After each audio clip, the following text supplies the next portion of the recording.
भाई बहनों, जैसा हर सप्ताह हम लोग एक सीधा संवाद आप लोगों से करते हैं, आपको बताते हुए खुशी हो रही है कि 48 सप्ताह हर साप्ताहिक चर्चा के नाते से जब हम आप मिलते हैं तो 48 सप्ताह पूरे हुए हैं और हर बार किसी न किसी एक नए वर्ग से बात होती है। आज मैं ऐसे बंधुओं से बात कर रहा हूं जिनको हमने व्यवस्था परिवर्तन करके जो भी सरकारी योजनाएं हैं घर बैठे और उनका लाभ दिलाया है, या पोर्टल के ऊपर सीधे अप्लाई करके और जिनको ऑनलाइन सेवाएं मिली हैं, ऐसे बंधुओं से आज मेरी बात हो रही है। मित्रों, ऐसी सेवाएं जो आपको लाभार्थी के नाते मिलती हैं, उसके अंदर मैं ये भी मान सकता हूं कि बहुत सी कठिनाइयां भी आती होंगी। उसमें कभी कभी समय का अधिक लगना, कभी कभी आप कहीं किसी खिड़की पर जाते हैं तो आपके बार बार चक्कर कटवाना, अथवा एक जो कैंसर की बीमारी होती है भ्रष्टाचार रूपी कई बार ऐसे खेल भी हमको सुनने को मिलते हैं जिससे स्वाभाविक है मन को तकलीफ होती है। संयोग से आज 9 दिसंबर अंतर्राष्ट्रीय और जिसको अंतर्राष्ट्रीय भ्रष्टाचार विरोधी दिवस ये कहा गया है, आज सारी दुनिया में लोग इस पर चर्चा कर रहे हैं और आज आपसे मैं इसी विषय पर बात कर रहा हूं। भ्रष्टाचार एक बहुत सामाजिक बुराई है। इसको समाप्त करने के लिए वास्तव में तो जब हमने सत्ता संभाली थी 2014 में, उसी समय बहुत सी बातें ध्यान में आई थी और हमने भ्रष्टाचार को जड़मूल से नष्ट करने के लिए और उस समय एक संकल्प लिया था। फिर भी इतना सब करने के बाद अभी भी कुछ शिकायतें हमको मिलती हैं। भ्रष्टाचार मिटाने के लिए बहुत से ऐसे छापे भी लगाए जाते हैं, बहुत सी शिकायतें भी होती हैं, बहुत सी इंक्वायरीज भी होती हैं, कुछ लोगों को सजा भी हुई है। लोग जो हैं भ्रष्टाचार के नए नए तरीके भी ढूंढ लेते हैं। जैसे कहा जाता है तू डाल डाल मैं पात पात, यानी हम सख्ती भी करते हैं फिर भी कहीं ना कहीं ये रास्ते ढूंढ लेते हैं। तो आज तो मैं केवल इस विषय पर आपसे बात करते हुए कि आपका अनुभव आज से 10 साल पहले जो व्यवस्थाएं होती थी और आज उसके 10 साल के बाद हमारे 9 साल के 9.5 साल के शासन करने के बाद क्या कोई परिवर्तन आपको लगता है अथवा नहीं है? अगर परिवर्तन लगता है तब भी आप हमारी जानकारी में लाएं और अथवा कोई कठिनाई आती है उसके बारे में भी आप हमको बताएं। मैंने अपने डिप्टी कमिश्नर्स को कहा है कि जिले में जिला उपायुक्त के कार्यालय में भी तथा ब्लॉक के अनुसार अन्य कार्यालयों में भी हम अपनी सुझाव पेटिकाएं रखें और उन सुझाव पेटिकाओं में आप यदि हमारे पास कोई बात सुझाव के रूप में भेजना चाहते हैं तो बंद लिफाफे में उसके ऊपर लिख करके कि सीएम हरियाणा के लिए एक लिफाफे पर लिख करके उसमें डाल देंगे तो उपायुक्त महोदय इन सब जो भी एनवलप होंगे उनको एकत्र करके वो हमारे पास भेजेंगे। भ्रष्टाचार भी कई प्रकार का ऐसा ध्यान में आता है। एक होता है आर्थिक भ्रष्टाचार, उसमें लोग हमसे पैसे की मांग करते हैं और पैसा जो है किसी न किसी रूप में हमारे से मांगते रहते हैं। कभी कभी ऐसा भी लगता है कि इस भ्रष्टाचार के अलावा हमको वो थका देते हैं, बार बार चक्कर कटाते हैं और ताकि हम परेशान हो जाएं तो हम अपने आप कहेंगे और कोई बीच में बिचौलिया भी हमारे बीच में आके खड़ा हो जाता है जो कहता मैं आपका काम करा के देता हूं और वो उसका एक एजेंट बन करके और काम करेंगे। तो हम लोग इन सब विषयों पर ध्यान करते हुए कई प्रकार के जो हमने प्रयोजन किए हैं इस भ्रष्टाचार को रोकने के लिए। कानून अपनी जगह काम करता है, पॉलिसीज बनाई हैं, छापे भी लगाते हैं, रेड हैंडेड भी पकड़ते हैं। साथ में एक और अभियान भी हमने चलाया है। जैसा जानते हैं हम कि हरियाणा में लगभग 4 लाख ऐसे 3 लाख से ऊपर 4 लाख से कम ऐसे हमारे अधिकारी कर्मचारी सब यानी विभागों के अथवा बोर्ड कॉर्पोरेशन के काम करते हैं। एक योजना बना करके जैसा प्रधानमंत्री जी का आह्वान है कि मिशन कर्मयोगी, ये एक अभियान उन्होंने चलाया।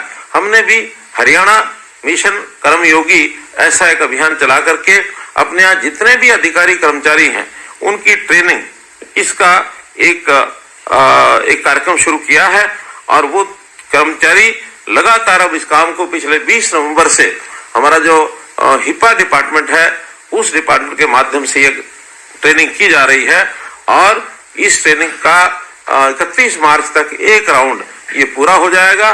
मुझे लगता है कि हमारे सभी जो कर्मचारी अधिकारी हैं जो पहले से अच्छा काम कर रहे हैं उनको बूस्ट मिलेगा, और जहां कहीं कोई किसी के मन में कोई कमी है उनको भी समझाया बुझाया जा सकेगा। दंडित करते साथ साथ हम उनको वार्निंग भी देते हैं कि अगर कोई भ्रष्टाचार करता पकड़ा जाएगा तो उसका सामाजिक एक प्रकार से जो जानकारियां हो जाएंगी, तो जिस प्रकार से कहते हैं कि लोकलाज आदमी को बहुत प्यारी होती है, तो चाहे उसकी लोकलाज खराब हो और चाहे उसको एक्सपोज करना पड़े, तो हम उसमें एक्सपोज करने में पीछे नहीं रहेंगे, ताकि व्यक्ति घबरा करके और अपने आप ऐसा काम न करें। तो ऐसे ठीक करने का काम हम लोग कर रहे हैं। ये भी ठीक है कि इस प्रकार के कार्यक्रमों से व्यक्तियों को और तो ठीक किया जा सकता है, लेकिन कभी कभी सिस्टम बिगड़ जाता है, और सिस्टम को भी ठीक करना होता है। तो शायद इस भय से अथवा दंड से अथवा कानून से सिस्टम को तो ठीक नहीं किया जा सकता। सिस्टम तो व्यक्ति की भावना पर निर्भर करता है, उसकी मानसिकता पर निर्भर करता है। हम कम से कम ये कह सकते हैं कि देश में जैसे अपने नेता हैं श्री नरेंद्र मोदी जी, वैसे उनकी यानी नेता के साथ नियत भी हमारी ऐसी है कि हम भ्रष्टाचार को दूर करें, और नीतियां भी हमारी ऐसी हैं। हमें याद है मोदी जी ने ये कहा था कि न खाऊंगा न खाने दूंगा, अर्थात भ्रष्टाचार को इस देश और प्रदेश से हम जड़ से मिटाएंगे, ऐसा हमने संकल्प लिया है। कई प्रकार के कार्यक्रम जिनके आप लाभार्थी हैं, आपको भी उसका अनुभव आया होगा। जैसे मसलन जमीन की रजिस्ट्रेशन कराते हैं, रजिस्ट्री कराते हैं, तो जब रजिस्ट्री होती है हम काउंटर पर जाकर के खड़े होते हैं तो कुछ ना कुछ अनुभव आते हैं। उसी को ध्यान में रखते हुए हमने ई पंजीकरण प्रणाली ये करके और ई रजिस्ट्रेशन का काम शुरू किया था, ताकि आप अपने डॉक्यूमेंट्स वो अपलोड कर दें, और अपलोड करने के बाद और एक बार उसकी निरीक्षण हो जाए, उसकी चेकिंग होने के बाद अपने आप आपको रजिस्ट्री मिले, ताकि आपको काउंटर पर भी न जाना पड़े, केवल आपको रजिस्ट्री मिले। इसमें बहुत अच्छे अनुभव हमारे आए हैं। फिर भी किसी को कठिनाई आई हो तो जरूर हमको बताएंगे। हमने इसी प्रकार से सारा डाटा किसी भी व्यक्ति का, परिवार पहचान पत्र के नाते से डाटा डाला हुआ है, ताकि कहीं भी कोई सेवा देनी होती है तो फैमिली आईडी के माध्यम से उस डाटा को लिया जाता है। रजिस्ट्री कराने के लिए जमीन का डाटा, ये भी हमने ई प्रणाली से डिजिटलाइजेशन उसका किया है, और ताकि हर प्रकार की जानकारी उस रजिस्ट्री के अंदर उसको मिल जाए। तो परिवार पहचान पत्र के माध्यम से ये सब सेवाएं हमको मिल रही हैं। प्रॉपर्टी के साथ आईडी यानी नो ड्यू सर्टिफिकेट, जो किसी भी विभाग को जमीन के ऊपर कोई ड्यूज है कि नहीं है, इसका भी ऑनलाइन उपलब्ध करा दिया गया है।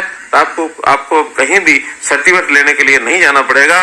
तो इस काम से आपकी जो काम है वो आसान हो गए हैं। प्रॉपर्टी आईडी एक बहुत बड़ा कार्यक्रम हमने चलाया था। शुरू में बहुत सी ऐसी समस्याएं आई थी और लोगों ने कुछ ना कुछ डिमांड करनी भी शुरू की थी।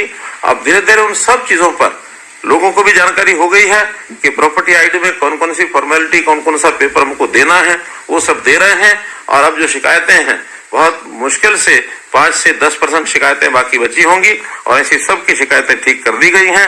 फिर भी हम लोग थोड़ा अपने डॉक्यूमेंट पूरा करें, थोड़ा सब्र करें, जल्दी न बचाएं, अन्यथा ये जो भ्रष्टाचार रूपी जो भी व्यक्ति इस प्रकार की बात करता है, हम उनके चंगुल में फंस सकते हैं, उसमें हम ना फंसें।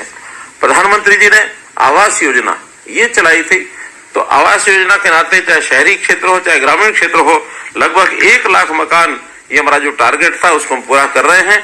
बहुत से लोगों को ये मकान मिल चुके हैं, बाकी लोग अभी निर्माणाधीन जो मकान हैं उनको बहुत जल्दी मिल जाएंगे। इसमें भी अगर हमने मकान अपना प्राप्त किया है, हमको अगर ये लाभ मिला है, तो इसके बारे में भी हमको जरूर जानकारी आप देंगे। मकान की मरम्मत के लिए डॉक्टर BR अम्बेडकर आवास नवीनीकरण योजना, इस योजना में जो पहले कभी 25,000 रुपया मिलता था, हमने उसको बढ़ा करके 80,000 रुपया किया था, और उसकी भी रजिस्ट्रेशन करके और हम उनको 80,000 रुपये देने का काम कर रहे हैं। पहले ये योजना केवल SC और समाज के लिए मिलती थी, अब हमने सभी जो BPL हैं उनके लिए इस योजना का लाभ उनको मिले, ऐसी व्यवस्था कर दी गई है। ड्राइविंग लाइसेंस ये भी ऑनलाइन किस प्रकार से आपको मिले, आप अपनी ट्रेनिंग लेकर के और ड्राइविंग लाइसेंस में अपनी जानकारियां भर दें, अथवा पुराने ड्राइविंग लाइसेंस को आपने रिन्यू कराना है, उसके लिए भी जो आवश्यक जानकारियां देने के बाद आपको घर बैठे लाइसेंस का रिन्यूअल करना हो जाएगा अथवा नया लाइसेंस बन जाएगा। इसमें भी आपको कोई कठिनाई नहीं आएगी। अगर किसी को कठिनाई कोई आती है तो हमारे ध्यान में कराएंगे, हम इसको और प्रोएक्टिव करके घर तक ये सारी सेवाएं आपको मिले। इसी प्रकार ऑनलाइन विवाह पंजीकरण, शादी के बाद पंजीकरण, विवाह पंजीकरण कराना भी बहुत कठिन हो गया था। अब हमने उसके अंदर सुधार किए हैं। पहले पति पत्नी को भी वहां जाना पड़ता था, अथवा दोनों में से किसी एक के पेरेंट्स को भी जाकर के बताना पड़ता था, और कोई ना कोई प्रमाण प्रूफ विवाह का वहां देना पड़ता था। अब प्रूफ तो आपको अपलोड करना ही है, लेकिन ऑनलाइन पंजीकरण करने की व्यवस्था भी हमने कर दी है, ताकि किसी को वहां जाकर के और हाजिरी ना लगानी पड़े। तो ऐसे ये सर्टिफिकेट, क्योंकि विवाह पंजीकरण के जो सर्टिफिकेट हैं बहुत जगह पर काम आते हैं। अगर ज्वाइंट बैंक अकाउंट खुलवाना हो तब भी हमको चाहिए। अगर शादी आदि के पर्पज के लिए अगर हमको इकट्ठे जाना है पति पत्नी को, तो उसमें भी हमें जो विवाह पंजीकरण का सर्टिफिकेट होना आवश्यक है। और यदि बीमा कराना है उसके अंदर भी ये विवाह पंजीकरण जो है ज्वाइंट जो होता है उसका भी हमको लेने की आवश्यकता पड़ती है। तो ये भी ऑनलाइन करने की व्यवस्था हमने की है।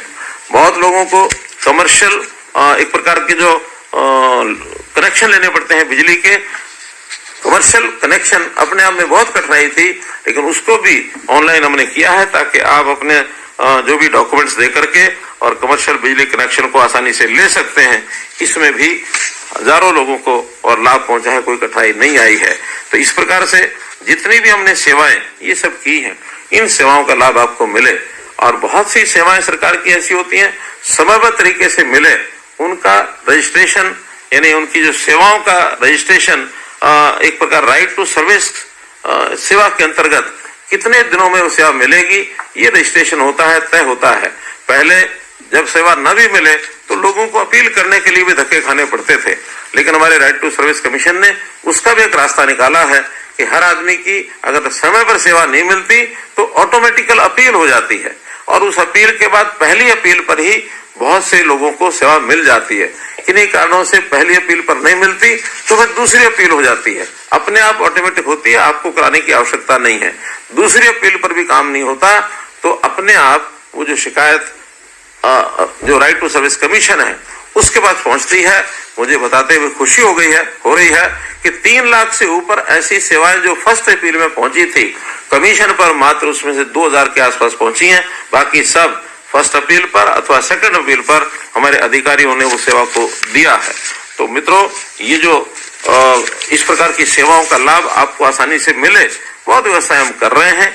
फिर भी मेरा मानना है कि कहीं ना कहीं कठिनाइयां आपको आती होगी। अगर इन कठिनाइयों को हमारे पास आप भेजेंगे तो मैं आपको वायदा करता हूं कि एक सरल जीवन जीने के लिए, जीवन को सुखमय बनाने के लिए आप किसी ऑफिस में धक्के ना खाएं, आपको दर दर न जाना पड़े, आपको दरखास्त लेके दस्तावेज लेकर के और जो दफ्तरों में जाना पड़ता है, चक्कर काटना पड़ता है, वो नहीं काटना पड़ेगा। हम हर किसी को घर बैठे सेवा, प्रोएक्टिव सेवाएं देने के लिए कटिबद्ध हैं। बहुत बड़ा काम हुआ है, इसको और आगे कैसे सुधारा जा सकता है, ठीक किया जा सकता है, यदि आप हमको बताएंगे तो हमारे अधिकारी आज के इस सेशन में सब सुन रहे हैं, हमारे डिप्टी कमिश्नर भी सुन रहे हैं। जो जानकारी आप देंगे उनको उसके अनुसार हम काम करेंगे। आपने मेरी बात को सुना, बहुत बहुत धन्यवाद, बहुत बहुत आभार।